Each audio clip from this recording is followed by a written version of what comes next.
जय जय श्री राधे। आप सभी मित्रों का स्वागत है हमारे गार्गी ज्योतिष चैनल पर। और मित्रों, आज हमारा विषय है वास्तु प्रकरण। यदि कुंडली में आपके ग्रह बहुत उत्तम हों, उसके बावजूद भी आपको सफलताएं नहीं मिल रही हैं, तो उसमें कहीं न कहीं एक बड़ा कारण हो सकता है वास्तु का। वास्तु के लिए सबसे उत्तम कोटि की जो भूमि है वह उत्तर दिशा की होती है, दूसरी पूर्व दिशा और तीसरी पश्चिम। तो उत्तर में फ्रंट, पूर्व में फ्रंट, पश्चिम का जो फ्रंट, ये तीनों अच्छी भूमि रहने के लिए मानी जाती हैं। अब क्या है कि यदि आपकी कुंडली में आपका बृहस्पति बहुत उत्तम है, उसके बावजूद आपके भूमि में दोष है, अर्थात आपकी भूमि त्रिकोण है, आपकी भूमि मरी हुई भूमि है या जागृत भूमि नहीं है, तो आपका उच्च बृहस्पति भी आपको अच्छा फल नहीं प्रदान करेगा।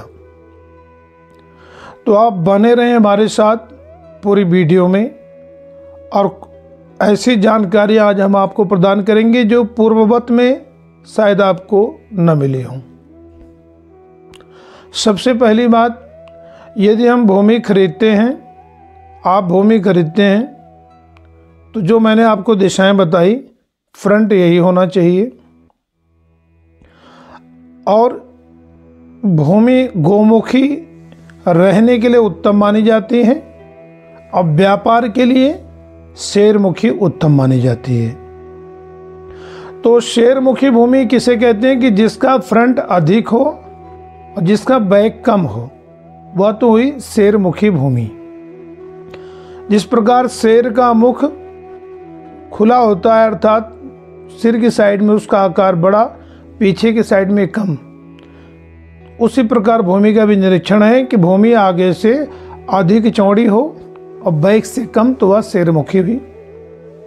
किंतु व्यापार के लिए उत्तम कोटि की भूमि मानी जाती है, इससे व्यापार का विस्तार होता है, वृद्धि होती है, किंतु रहने के लिए उत्तम नहीं होती। शेरमुखी भूमि में यदि रेजिडेंस बनाया जाए तो उस घर में अकाल मृत्यु का भय सदैव बना रहता है। आकस्मिक दुर्घटनाएं उस भूमि में अवश्य होंगी। इसलिए रेजिडेंशियल पर्पज के निमित्त आप गोमुखी भूमि को ही प्रयोग करें, या वर्गाकार हो या आयताकार हो, यही उत्तम कोटि की भूमि आपके रहने के लिए। अब हम आते हैं कि भूमि का हमें निरीक्षण करना है। निरीक्षण में क्या है कि जैसे सूर्य अस्त के बाद, अर्थात जब सूर्यास्त हो रहा हो उसी समय आप जो भी भूमि खरीदते हैं उसमें एक हाथ गड्ढा कर दीजिए और पूरा पानी से भर दीजिए, और अगले दिन सूर्योदय के समय आप उस स्थान पर जाएं और ये देखें कि पानी की स्थिति क्या है।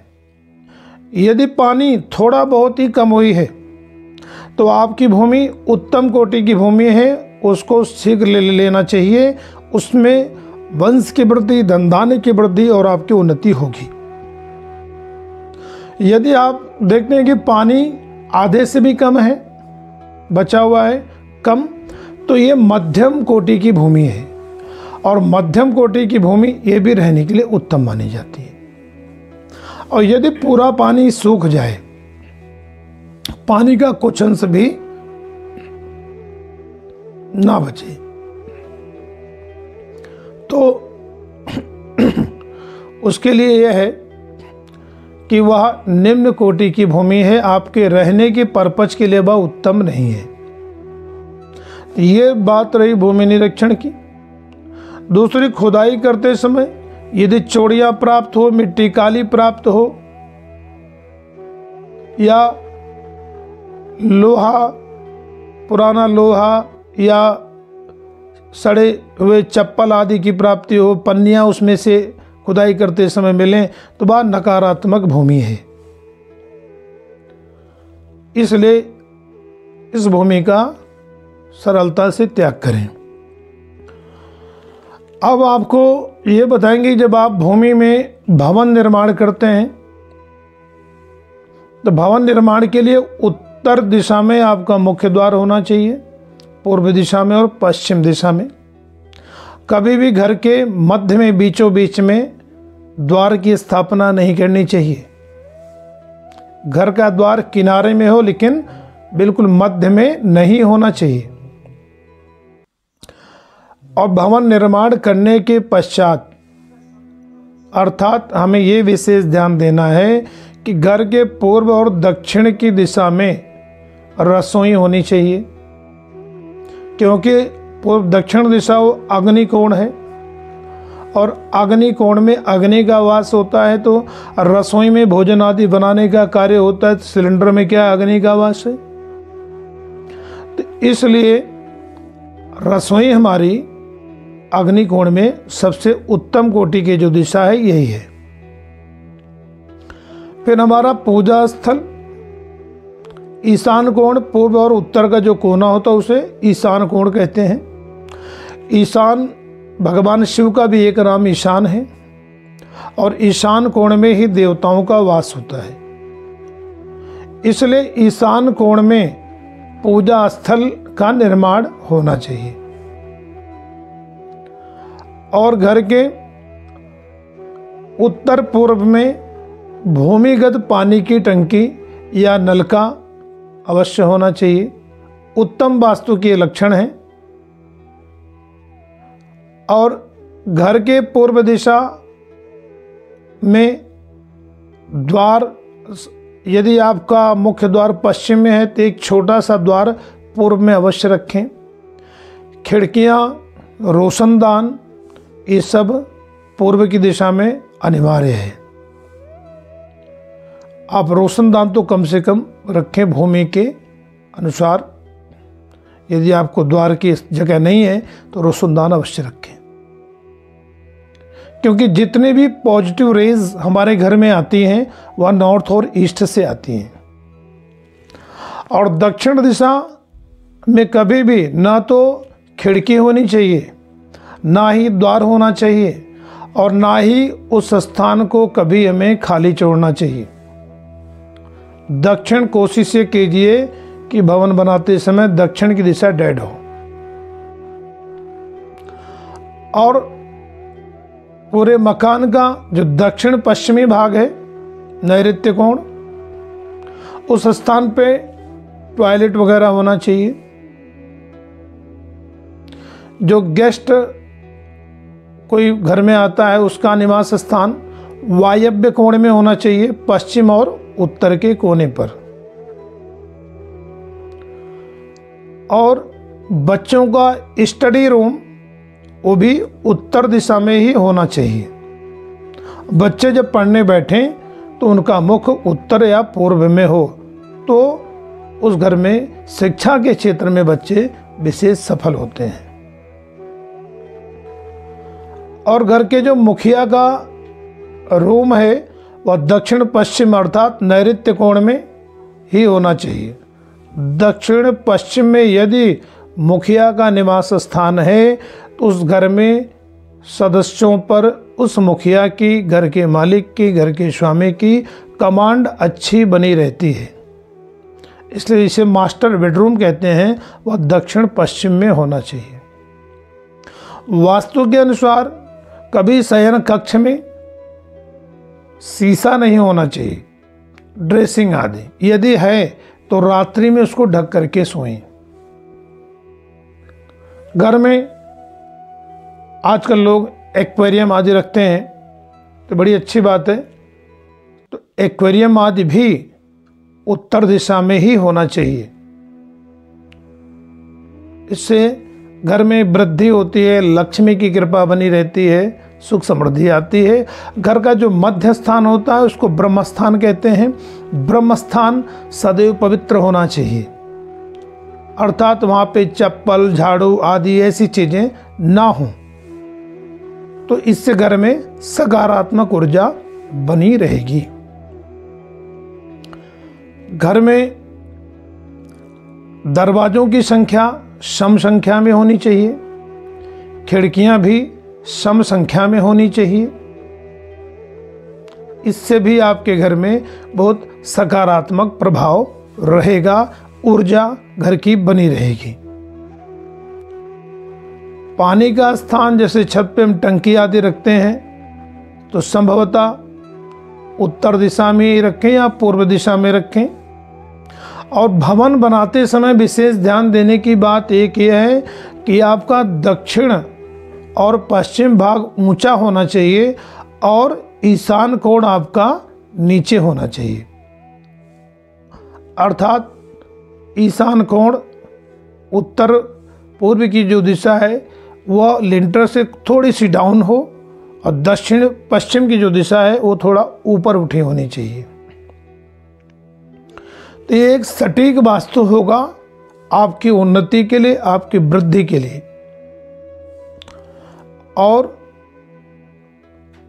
उत्तर पूर्व में यदि हम वृक्षारोपण करते हैं तो उत्तर दिशा में अशोक का वृक्ष लगाना उत्तम होता है घर की समृद्धि के लिए। लॉन वगैरह हो तो वहाँ पे अशोक का वृक्ष लगाएं, बेल का वृक्ष और नीम का वृक्ष, ये सब उत्तम होता है। किंतु घर के मुख्य द्वार पर बेल आदि का वृक्ष नहीं लगाना चाहिए। अर्थात अब उत्तराभिमुख यदि आप हैं, अर्थात प्लॉट आपका उत्तराभिमुख ही है तो फ्रंट आपका उत्तर में पड़ा तो वहां पर बेल कांटेदार वृक्ष आदि नहीं लगाना चाहिए। और यदि पूर्वाभिमुख है तब आप उत्तर में लगा सकते हैं। उत्तराभिमुख मुख्य द्वार है तो आप पश्चिम दिशा में भी बेल वृक्ष लगा सकते हैं, पूर्व दिशा में भी लगा सकते हैं। पूर्व दिशा वैसे सबसे उत्तम है। और गुड़हल का फूल पूर्व दिशा में अवश्य होना चाहिए, क्योंकि गुड़हल लाल पुष्प होता है, भगवती का पुष्प होता है, सूर्य का उदय पूर्व से होता है। लाल का मतलब होता है एनर्जी। तो यदि हम अपने घर के पूर्व दिशा में लाल वृक्ष लगाते हैं तो इससे घर में सकारात्मक एनर्जी, ऊर्जा मिलती रहेगी। और चप्पल आदि जो रखने का, कभी भी मुख्य द्वार पे जूता या चप्पल नहीं रखना चाहिए। चप्पल विशेष करके दक्षिण दिशा में रखें ताकि आने जाने वालों की नज़र में वो चप्पल ना पड़े और कभी भी फेंकी हुई अवस्था में या उल्टी अवस्था में चप्पल आदि मुख्य द्वार पे ना हो। खास करके सुबह और शाम के समय तो बिल्कुल नहीं, क्योंकि शाम का समय संधि काल में भी घर में लक्ष्मी का आवागमन होता है और प्रातः काल भी आवागमन होता है। तो वास्तु के अनुसार यदि आप इस प्रकार की भूमि का निर्माण करते हैं तो यह आपके लिए बड़ा उत्तम रहेगा। अब दक्षिणा भूमि अर्थात पूर्व में आपको नहीं पता, आपके घर के माता या पिता है किसी ने दक्षिणाभिमुख मकान बना दिया हो, जिसके कारण आप बहुत परेशान हो। जाहिर सी बात है कि व्यक्ति दक्षिणा भूमि, जो दक्षिणाभिमुखी भूमि होती, मकान होता है, उसमें व्यक्ति परेशान ही रहता है।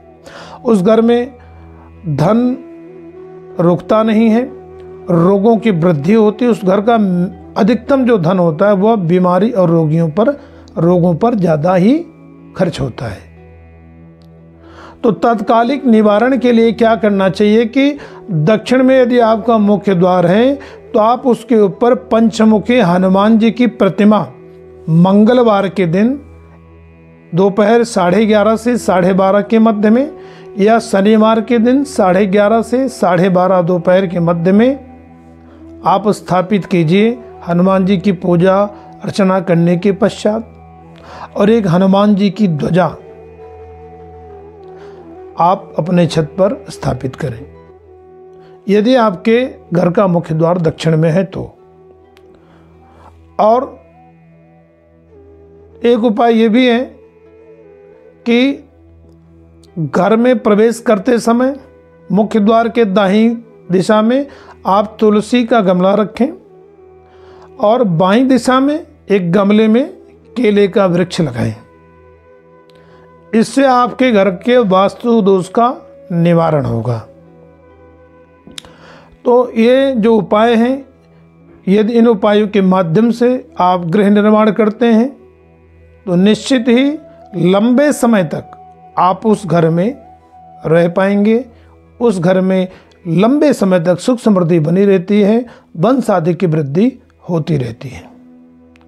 और गृह प्रवेश जब भी करें या करवाएं तो प्रयास होना चाहिए कि स्थिर लगन की प्राप्ति हो। जैसे सिंह लग्न है, वृष लग्न है, ये आपके स्थिर लग्न है, वृश्चिक लग्न है, कुंभ लग्न है।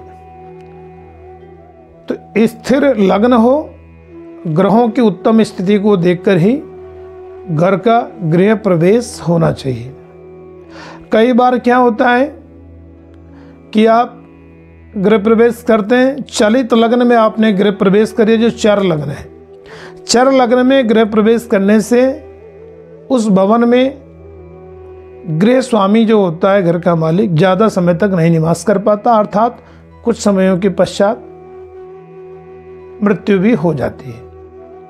इसलिए चर लग्न में कभी भी आप गृह प्रवेश आदि कर्म ना कराएं, स्थिर लग्न में कराएं। और गृह प्रवेश के जो उत्तम मुहूर्त होते हैं, विशेष करके सूर्य उत्तरायण में सबसे उत्तम मुहूर्त माने जाते हैं। 14 जनवरी से लेकर के और 16 जुलाई के मध्य में सूर्य उत्तरायण होते हैं।